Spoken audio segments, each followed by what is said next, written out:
vous nous suivez, bienvenue encore dans notre émission Autour du livre. Comme d'habitude, je ne suis pas seule, je suis accompagnée de ma co-présentatrice Divine. Bonjour Divine. Bonjour Lisette. Tu vas bien? Oui, je vais super bien, c'est toujours un plaisir d'être avec toi. Oui, le plaisir est vraiment partagé. Merci. Aujourd'hui encore, nous allons parler d'un autre livre qui n'est pas aujourd'hui d'un Congolais, mais c'est d'un auteur étranger, Waouh. d'un Américain. Et ce livre s'intitule Les faits cumulés. Un chef-d'œuvre. Oui, oui. Une autre pépite. Ce livre a été écrit par Darren Hardy, qui est un coach de développement personnel, qui a travaillé pendant longtemps dans une magazine à succès. Et dans son travail, il avait l'habitude de côtoyer certaines personnes qui ont réussi dans la vie, dans plusieurs domaines. Et c'est en les côtoyant, en les posant des questions, il a pu analyser et trouver un certain principe. Et mis à part cela, lui-même avait appliqué ce principe dans sa propre vie pour pouvoir arriver là où il en est. Et c'est l'effet cumulé. Et c'est l'effet cumulé. Et il a décidé de partager avec le reste du monde des principes qu'il a pu appliquer dans sa vie et qui ont pu donner des meilleurs résultats. Wow. Tu sais, en lisant ce livre, je me rappelle au début, quand j'ai vu le volume, je me demandais, mais est-ce que je peux le finir? Alors j'ai commencé la première page, déjà j'étais emballée. Oui. Il commence par parler de son enfance. Il a grandi avec son père, ses parents étaient divorcés, mais quand même ça ne l'a pas empêché de réussir dans la vie. Et son père a été comme ce moteur. Oui. Son père déjà, il était coach de foot. Quelqu'un de très discipliné. Oui, de très discipliné, et il a inculqué cette discipline. Déjà très jeune, il a commencé à se démarquer de ses autres camarades suite à la discipline de son père, mais aussi à sa propre discipline également. Oui. Et j'aime bien parce que c'est assez simple. Hein? En fait, il ne complique pas les choses avec des longs principes. Il y a une petite formule qui m'a frappée en lisant les faits cumulés. Où il dit petites actions, plus répétition, plus constance, plus long, égale différence radicale. Oui. Effectivement, tu sais, nous avons tous tendance à négliger les petites actions. Et pourtant, répéter sur la durée, ces petites actions peuvent causer vraiment une différence radicale. Oui. La dernière fois, nous avons parlé de la chèvre de ma mère. Oui. Épargner petit à petit, sur une longue durée, ça fait une grande différence. Oui. Mais aujourd'hui, nous avons tendance à penser que nos moindres actions n'ont pas d'efficacité. Il y a une phrase qui m'a beaucoup plu dans ce livre. Il dit ceci, la moindre écart de direction engendre une modification de la trajectoire. Oui, oui. Une fois que nous modifions juste l'action, nous modifions juste ce que nous faisons, en bien ou en mal, c'est comme si toute la trajectoire qui était tracée finit par dévier, soit positivement ou négativement. Et le fait qu'il ait aussi révélé, c'est que toute action a des conséquences, bonnes ou mauvaises. Toute habitude a des conséquences, bonnes ou mauvaises. Et le fait qu'il ait aussi révélé l'exemple des trois amis. Ah oui, c'est l'exemple des trois amis. Oui, il y a un qui avait pris continuellement des mauvaises décisions. Et au final, il avait sa femme qu'il avait quittée, il avait pris du poids, il s'est fait virer de son travail. Il y a un qui était resté dans la constance de ses bonnes et de ses mauvaises décisions. Et à la fin, il était resté en fait le même. Oui. Chez lui, il n'y avait pas de truc, si je peux dire, négatif ou positif. Il avait la même vie, bien sur une longue durée. Et celui qui avait décidé de manger sain, d'être plus impliqué dans son travail, de s'intéresser plus à sa famille, celui-là était plus heureux et il avait atteint certains objectifs qui s'étaient fixés au départ. Effectivement. D'ailleurs, cette histoire, il parle de ça, je crois même aussi vers la fin, en ce qui concerne l'économie. Oui. Curieusement, effet cumulé et la chèvre de ma mère, on dirait que la chèvre de ma mère est inclus dans l'effet cumulé. Oui, se complète un peu. Effectivement. Il parle aussi en termes d'économie, savoir mettre de côté tout ce que tu peux avoir, mais sur une longue durée. Il parle de l'exemple de la pièce de un penny, je crois. Oui, tu te souviens de ça. Les intérêts composés. Effectivement. Mais petit à petit, il dit ceci, le premier pas vers le changement commence par la prise de conscience. Oui. Beaucoup de personnes, si nous nous retrouvons dans les mêmes situations sur une durée donnée, c'est peut-être parce que notre conscience est un peu aveuglée. Oui. Et pourtant, quand nous prenons conscience de notre vie et que nous voulons devenir la meilleure version de nous-mêmes, nous nous disons que nous devons faire un pas.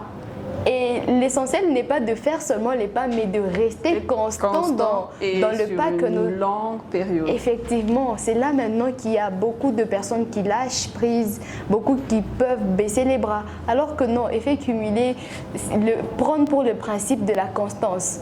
Personnellement, c'est l'élément qui m'avait le plus tiqué. Même, tu sais, Lisette, ça s'applique même dans nos vies en tant qu'étudiant, bien que tu n'aies plus de ce monde-là. Plus nous sommes constants dans notre manière de réviser nos cours, sur une durée, on se rend compte que lorsque les épreuves approchent, on n'a plus à se casser la tête en 1000 morceaux. Mais puisque nous avons déjà été constants à étudier, réviser régulièrement, nous sommes suffisamment prêts et inébranlables. Et il ne faut pas seulement s'arrêter au niveau des études. Ce que j'aime avec l'effet cumulé, c'est qu'on l'applique dans tous les domaines de notre vie. Effectivement. Que ce soit dans les travails, dans les études, dans des projets. Cette constante et cette répétition continuelle ne peut que donner des bons résultats. Effectivement. Que ça soit je peux prendre un exemple sur le sport. Tu veux te mettre au sport aujourd'hui et par exemple tu es obèse. Ce n'est pas en faisant 10 pompes directement que tu vas perdre 40 kilos. C'est sur le long terme. Effectivement. Tu peux garder cette constance de 10 pompes, faire 10 abdos, mais il faudra un certain temps pour voir un certain changement. Et nous, on a toujours tendance d'en faire un peu et d'attendre des grands résultats. Alors et c'est là qu'on abandonne. Oui. Effectivement. Tu sais, Lisette, j'ai même noté ça. Au chapitre 3, Darren Hardy parle des habitudes. Il dit, plus le temps passe, plus les habitudes s'imposent et sont enracinées et on a du mal à les détruire. Que ça soit bonne ou mauvaise habitude. Mais plus le temps passe dans la durée, ces habitudes sont enracinées et elles font partie de nous maintenant. Plus on s'habitue à manger mal, de manière équilibrée, ça devient automatique pour nous. Notre premier réflexe, ça sera vers des amuse-bouches et tout, alors que ça a des répercussions négatives sur notre vie. Et comme tu l'as dit, effet cumulé s'applique à tous les domaines de nos vies. Je peux aller même du point de vue spirituel pour nous chrétiens. Quelles sont les habitudes que nous avons? Est-ce que nous lisons notre Bible? Parce qu'il ne faudrait pas s'attendre à lire 50 chapitres une seule journée, plutôt que tu peux lire un chapitre tous les jours. Au lieu de te casser la tête un jour, tu te dis je vais finir la Bible en un jour. Oh, ça va te créer des problèmes. Mais tu peux lire de manière cumulée tous les jours, effectivement, être constant dans cette habitude. Et il ne demande pas d'en faire des grands, c'est juste des petits pas continuels. Et là aussi, je peux soulever un exemple qu'il a donné, c'est la prise des notes. Ah oui. Par rapport au manger. Voilà. Oui. Il a donné l'exemple d'une personne qui grignotait tout le temps. Alors cette personne a décidé de manger sain. Il a recommandé à cette personne de noter tout ce qu'elle avait envie de manger. Et à chaque fois qu'elle voulait ou qu'elle mangeait quelque chose, elle devait le noter pour qu'au final, qu'elle puisse faire un bilan de tout ce qu'elle avait mangé et de pouvoir voir ce qui était mauvais pour son corps. Et c'est comme ça, petit à petit, que cette personne pourra barrer toutes les mauvaises habitudes pour pouvoir entrer dans les bonnes. Tu sais, Lisette, cela d'ailleurs nous permet d'ouvrir une autre parenthèse en ce qui concerne l'écriture. Au Congo, disons-nous la vérité, nous avons du mal à écrire. Et même quand il nous arrive d'écrire, nous ne lisons pas ce que nous écrivons. Et au finish, nous nous retrouvons dans un cercle vicieux. Nous vivons les mêmes choses dans notre vie. Nous nous retrouvons au même niveau, malgré que l'âge peut avancer. Mais nous nous retrouvons à vivre les mêmes réalités parce que nous ne prenons pas note. Imagine cette habitude, tu veux manger quelque chose, tu notes. Tu veux dépenser un truc inutile, tu notes. Tu notes. Mais qui peut faire ça actuellement? Ou même tu l'as dépensé, tu notes. Pour qu'après, quand tu vas lire et que tu vois le montant dépensé, pour que ça passe un peu au cœur. Pour prochainement, on ne puisse plus refaire les mêmes histoires. D'où vraiment, nous devons apprendre les bonnes habitudes. Peut-être que ça ne sera pas facile à première vue, mais sur la durée, les efforts minimes à répétition finissent par s'enraciner et nous pouvons devenir meilleurs au fait. Nous ne sommes pas nés peut-être extraordinaires, mais nous pouvons le devenir si nous décidons de faire le pas vers la bonne direction. C'est comme un livre que j'ai pu lire juste la couverture. On ne naît pas intelligent, mais on le devient. Waouh! J'ai hâte de le lire. N'oublie pas de me le pour transmettre dire que aussi. c'est les habitudes. C'est ce qu'on décide de faire maintenant qui va nous amener quelque part dans l'avenir. Effectivement. Et il a soulevé encore un autre point très important, c'est l'influence. Oh, je croyais que tu avais loupé ces Non. Il a soulevé un point très important de l'influence, le milieu dans lequel on vit. On fréquente qui? On vit avec qui? On a grandi comment?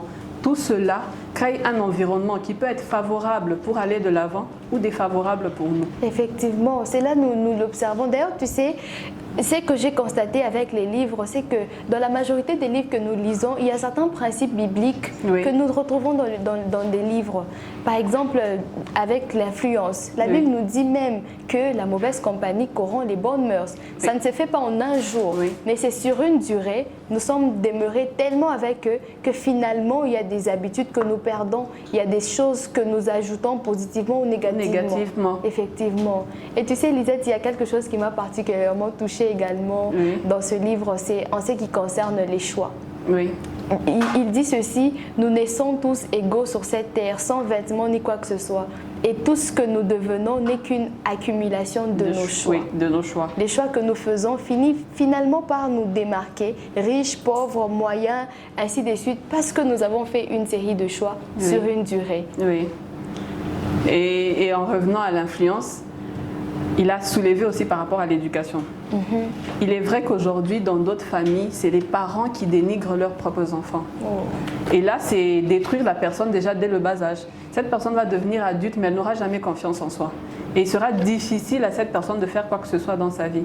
Parce que si déjà la personne qui devait la pousser en avant, la personne qui devait l'aimer d'un amour inconditionnel, pouvait lui répéter chaque fois: tu as ceci, tu n'es pas intelligent, tu n'as pas fait ceci, il sera plus difficile à cette personne de pouvoir prendre des décisions dans sa vie, de pouvoir changer de situation par rapport à la personne qu'on a toujours poussée de l'avant. Effectivement. Tu sais, l'un des éléments clés, je crois que j'ai même parlé de ça au début, c'est que le père de Darren a été comme ce moteur.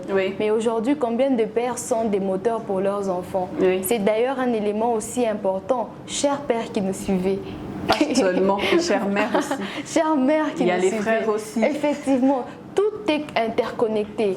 D'ailleurs, dans ce livre, dans l'un des livres que je lis actuellement, Priorité aux priorités, l'auteur Stephen Covey dit ceci: tout est interconnecté au fait. La vie n'est pas un système de une unité par-ci, une unité par-là. Non, tout est interconnecté. Ta vie familiale peut influencer sur la vie intellectuelle. La vie intellectuelle peut influer sur tes relations avec les autres. D'où il faudrait vraiment faire très attention à qui nous fréquentons, vers qui nous nous tournons, qui sont nos amis. Oui. Nous sommes arrivés à la fin de notre émission.